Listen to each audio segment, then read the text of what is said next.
to American culture. I'm not sure if the people on in your forum were necessarily American or whatever, but I also know that curiosity is a vulnerable position. Like, you're putting yourself in a vulnerable position when you choose to be the know-it-all, when you choose to sit in judgment over something that you don't like or don't understand, which is a way easier cognitive process, and it's a way less vulnerable emotional process, which, like, I can see how people from an American cultural background would want to run as far away from vulnerability, because the culture celebrates being the winner, celebrates being tough, being the ultimate champion over everyone and everything. And I don't think you get to hold on to that cultural safety net when you decide to live in curiosity as well as a learner, because otherwise, when you are constantly learning, you're also finding out all the ways that you're wrong all the time. And I think people would prefer not to live in that way. Wow, that was a great explanation of that. I think that is some great food for thought. And I too have always just loved, I've always said, always remain a student, but it wasn't, this word curiosity is really become on my radar until I'd say the last 6 months of myself identifying that that's actually a strength, and it's actually something we need to talk more about. And in regards to culture, like, I've never, of course, living here all of my life, I've never even given that 1 minute of thought. So this is really interesting. So ladies, let's talk about, these are sort of our rapid fire questions. And I just love having all three of you answer. So I know that this is a little tougher. And I said I wasn't going to do it this way, but I just love to hear each one of you. So we're going to do 2 rapid fire questions. One will be your greatest accomplishment. And then number 2 will be one of your greatest challenges, and then how you worked through that. And I'd love the challenge to be kind of like, a story or how you really worked through something. So why don't we start with Meggan? Meggan, greatest accomplishment. Okay. My greatest accomplishment to date, because I'm sure there will be more, and I am putting that out there, is becoming a best-selling author. That was just always a dream of mine, and I am so grateful that I put my head down and actually wrote the book and actually put it out there, and that people actually liked it and bought it and share it with others. And that it has meant everything to me. And I'm just so grateful to be able to add that to my resume, I guess you could say. Awesome. Tobi? My greatest accomplishment, honestly, is, sorry, I'm getting a little emotional. That's okay. My greatest accomplishment is finding myself again. I love that. And really owning what I want to do, not what I thought I should do or what seemed like the next thing to do, or, what I went to school for because I went to school for it. And so now I have to do it. It really finding myself and my passion and what drives me and what really feels like the space I need to be in. Great. That's awesome. Lauren? Mine's going to be very similar to Tobi's. I think my greatest accomplishment was to make a massive, massive, massive change and walk away from, I guess, not so much a career path, but a situation that was no longer serving me and became really clear to me was causing me to live in such a way that I would be compromising who I was to stay. And that decision, or having the courage to even entertain that path, led to us moving here to the States, led to me being able to stay home with my youngest and be more available to my kids. But I think more than anything was that act of courage, which started out as just being willing to say to myself, this isn't working.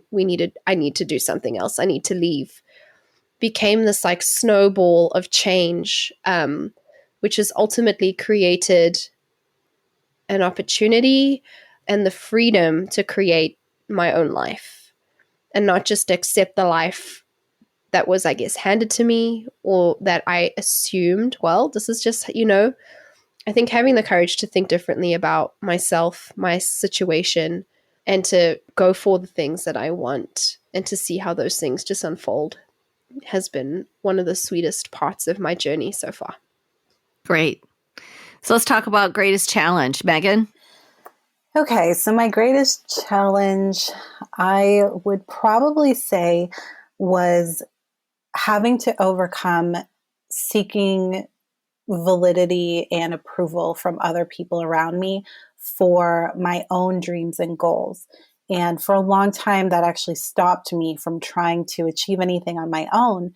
And I really believed that I needed to always partner with someone else, always be working on somebody else's dreams and goals instead of my own, because I didn't actually believe that I could stand on my own 2 feet and that anything good would come of what I put out there. And so that really started with forgiving my birth mother for, giving me away and then rejecting me all over again as a teenager and adult, and just finding my worth in and of myself and who I believe is my creator.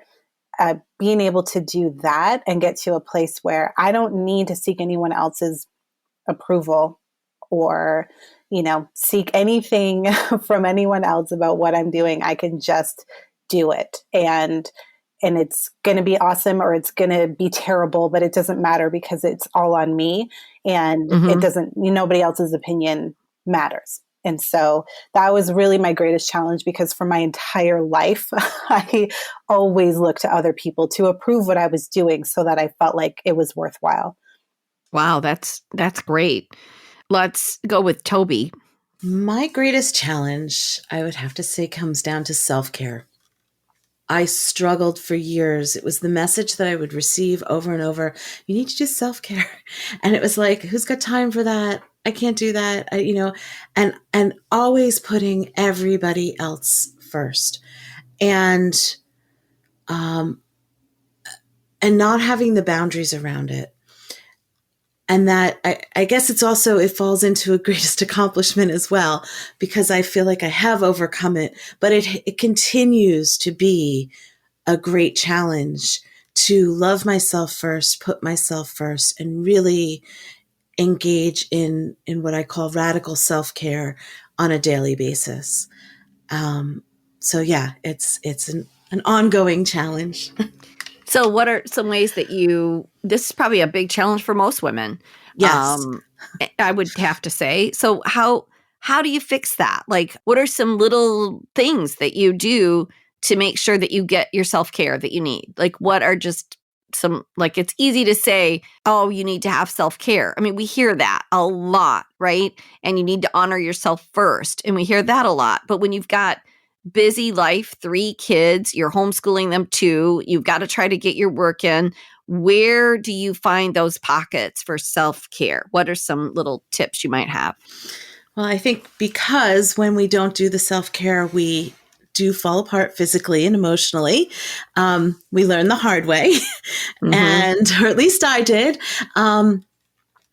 It comes down to that oxygen on the plane, right? They tell you have to take your oxygen first.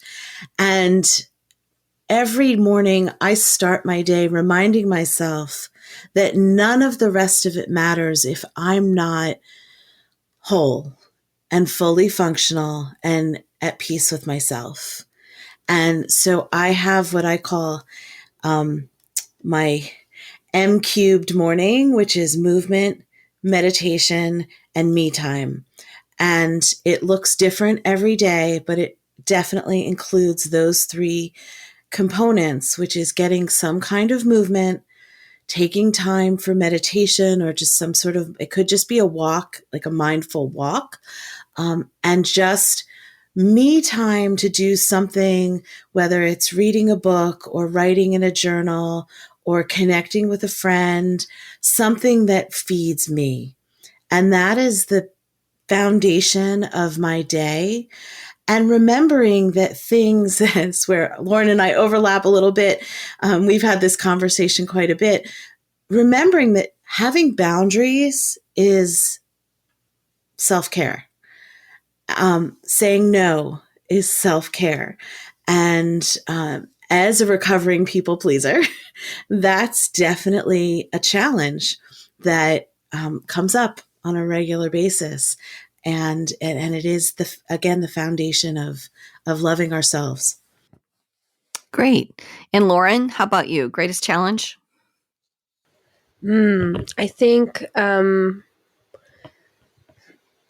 was trying to listen to the ladies and then think of, pick between one of two, but I think my greatest challenge has also been one of my greatest blessings, which is I moved here to the States, and everything that comes with that process, that legal process, that cultural process, that what it has done both for and to my family, what it has done for and to me, and how this big, bold, beautiful, amazing, privileged, blessing step also comes wrapped in some unpleasantries, and we live in tension of both of those things.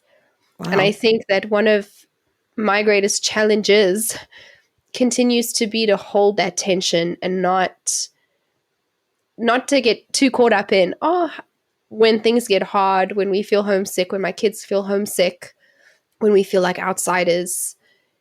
But also we get to be outsiders, which has been a blessing because we get to see things that other people don't see. We get to honor our priorities and really build a brand new life from scratch, which is a privilege that very few people in the world get to do, because it really makes crystal clear what matters, and you get a do-over, which is a blessing. Yeah, I would say that has been like just the process of getting here and living through the past 4 years, which has been at least the legal part of our journey. And then continue to just stand in the middle of all of its glorious, messy, hard wonderfulness, I think. Gosh, that's great.